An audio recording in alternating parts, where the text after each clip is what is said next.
مفتی شاد مدنی صاحب بات کو کیسے آگے بڑھائیں گے؟ بسم اللہ الرحمن الرحیم۔ حضرت بلال رضی اللہ تعالی عنہ ان عظیم ہستیوں میں سے ہیں جن کو حضرت عبداللہ بن مسعود رضی اللہ تعالی عنہ فرماتے ہیں کہ اسلام کو ظاہر کرنے والی پہلی جو 7 شخصیات ہیں ان میں حضرت بلال حبشی رضی اللہ تعالی عنہ ہیں۔ سبحان اللہ سبحان۔ پہلے نمبر پہ نبی علیہ الصلوۃ والسلام بذات خود، پھر سیدنا ابو بکر صدیق رضی اللہ تعالیٰ عنہ، سیدنا عمار بن یاسر رضی اللہ تعالیٰ عنہ، ان کے والد، ان کی والدہ حضرت صہیب رومی رضی اللہ تعالیٰ عنہ، اور حضرت بلال رضی اللہ تعالیٰ عنہ۔ نبی علیہ الصلوۃ والسلام کو بھی تکالیف بہت زیادہ برداشت کرنا پڑی، لیکن آپ کا قبیلہ اور آپ کے چچا نے آپ کی حفاظت اللہ کے حکم سے کی۔ سیدنا صدیق اکبر رضی اللہ تعالیٰ عنہ کی حفاظت آپ کا قبیلہ بنی تمیم حفاظت کرتا رہا۔ بقیہ یہ جو 5 ہستیاں تھیں انہوں نے اسلام کے لیے بہت قربانیاں دی ہیں۔ پیر صاحب حضرت بلال رضی اللہ تعالی عنہ، آج کے دور میں ہم گرمی سے تکلیف میں آتے ہیں اور یہ وہ ہستی ہیں جنہوں نے اسلام کی خاطر صرف اور صرف اس جرم میں کہ ہم نے کلمہ پڑھا اور اللہ کو ایک مانتے ہیں، اس کی خاطر انہوں نے اپنے آپ کو تپتی ریت پہ، انگاروں پہ کوڑے کھائے اور بڑے مشکل امتحان سے گزرنا پڑا۔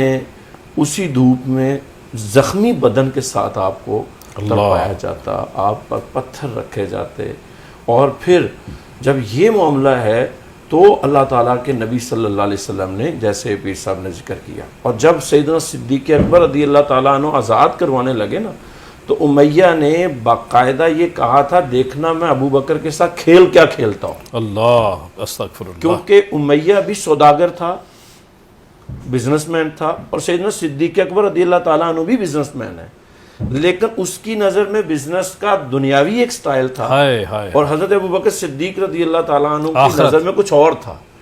اب وہ جب اس نے کہا جی اگر درد ہے تو آپ خرید لیں منہ مانگی قیمت، تو آپ یہ میرا ناکارہ غلام ہے، معاذ اللہ۔ حضرت بلال کیونکہ حبشی تھے اور جس کام کی حد تک تھے، غلام سمجھتے تھے نا، اور غلام بھی کیونکہ غلام قیمتاً ان کی ویلیو ہوا کرتی تھی، تو بظاہر دنیا کے اعتبار سے حضرت بلال جس کیٹیگری کے غلام تھے اس کی قیمت کم تھی۔ اللہ۔ اور حضرت ابوبکر صدیق رضی اللہ تعالیٰ عنہ کا جو غلام تھا دنیا کے اعتبار سے نستاس جو تھا وہ سکلڈ تھا، وہ برتن بنایا کرتا تھا، تو اس کی ویلیو زیادہ تھی۔ تو انہوں نے کہا پھر آپ اس طرح کریں اپنا غلام مجھے دے دو اور یہ لے لو۔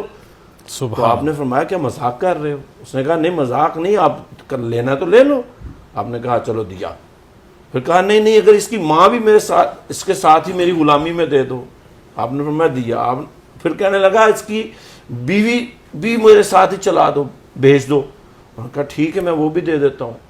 اب اس کو سمجھ نہیں آ رہا تھا کہ ابوبکر صدیق جیسا بزنس مین ایک بظاہر کم قیمت والے غلام کے حکم لیے رسول ہے اتنا کچھ کیوں کر رہا ہے۔ پھر اس نے آخر میں اور بزنس کی لائن میں کہتے ہیں ایک پنچا لگایا کہ میں اتنے میں بھی نہیں 200 دینار بھی لوں گا۔ حضرت ابوبکر صدیق رضی اللہ تعالیٰ عنہ نے فرمایا کہ تو جھوٹا ہے، تو نے اس سے بھی مکر جانا ہے۔ اس نے کہا نہیں میں لات و عزا کی قسم اٹھاتا ہوں نہیں مکروں گا۔